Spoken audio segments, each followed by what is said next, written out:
As I've been going through this discussion on wisdom, I've discovered that some people have been upset by the discussion. When I define the foundations of rational thought, what some people hear me implying is that we don't need to exercise any faith, that we just need to learn some wise principles and then act accordingly.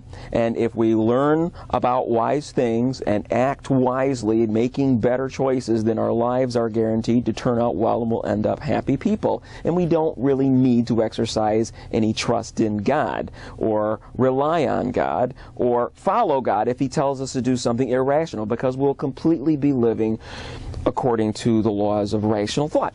And that is not what I'm saying. Wisdom involves making right choices. It involves making choices that will ultimately be a benefit to myself and or my loved ones in the future. Would you agree with that? Think about that for a second. Right is a value word, and it depends on your standard. Just like we use a ruler or a laser to measure whether or not an instrument or a tool or a piece of wood is straight, we need some type of moral standard to discern whether a particular behavior or attitude is straight. Is it in accordance with right or wrong? Now, in the world, the standard is derived from public opinion. It's the consensus moral gestalt, okay? It's the guidelines. They're derived from the family, from TV, from movies, from education, from our teachers and our peers. We let the crowd of people around us tell us what is right and wrong throughout our lives.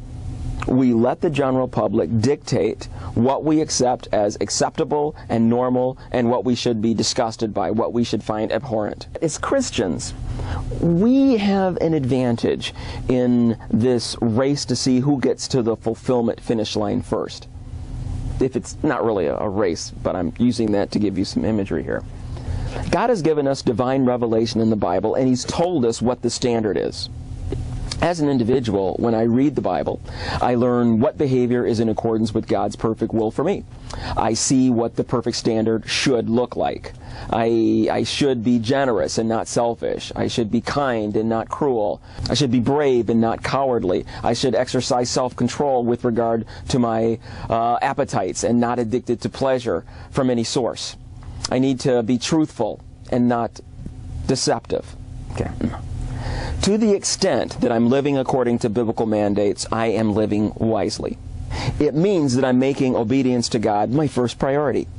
And Christ promised that if I did that He would provide all my needs.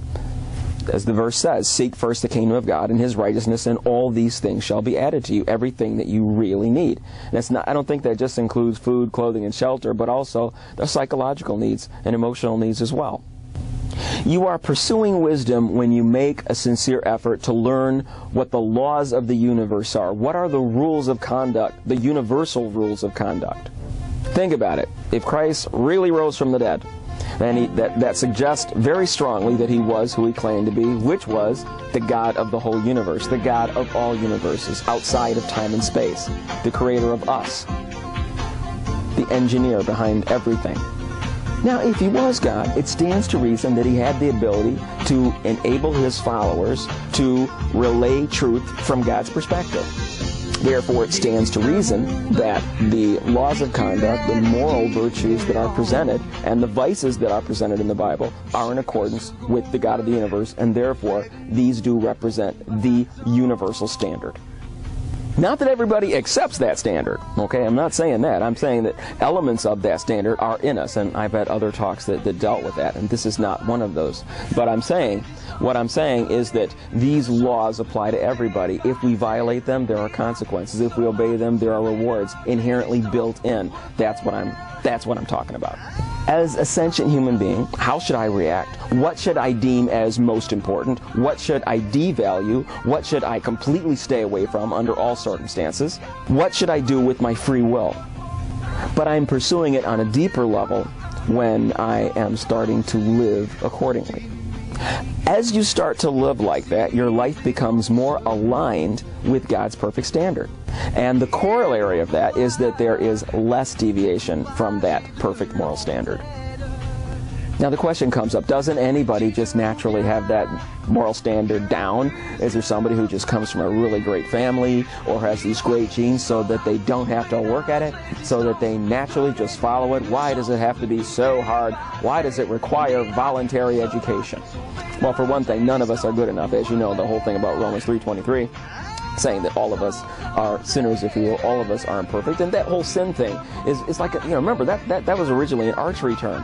The sin means to miss the mark, and that's what we're talking about, missing that standard. And so in studying wisdom, I'm not saying we can by the law, by studying right and wrong and acting accordingly, we can be perfect and therefore reach this great life because we can live perfectly. No. By understanding what wisdom is, we not only learn where we fall short, and we know where to go to God and say, hey, I messed up here. I need that grace. Thank you for dying on the cross for my sins, because there's no way I would be acceptable had I not incorporated that. I want to make sure that's clear. I'm not saying that you can be so wise and so good that you're going to be cool with God based on your merit, based on your behavior alone. I'm not saying that. What I am saying is that as we learn that code, as we learn what that straight line looks like, we can more accurately judge ourselves. And as we increasingly, with His help, conform to that line, we reap the benefits of that. We fall more into His favor. And I think we'll see a lot of verses to that effect. And we'll find that life becomes more fulfilling, and we'll experience less pitfalls, let's put it that way. If you are choosing to grow in wisdom, God will help. I applaud you for watching this, because seriously, if I looked on the internet and saw a talk entitled Wisdom, I'm going to skip right over that because it sounds boring. And the fact that you're watching this says something about you, okay? I'm in awe of you. Thank you for that, okay? And as will become clear, wisdom has at its heart dependence on a God that is real, that is dependable, that is extremely loving, extremely forgiving, and who makes available the power to live wisely to anyone who sincerely is seeking Him. So I hope that clears things up so that you don't get turned off by this whole wisdom talk, all right?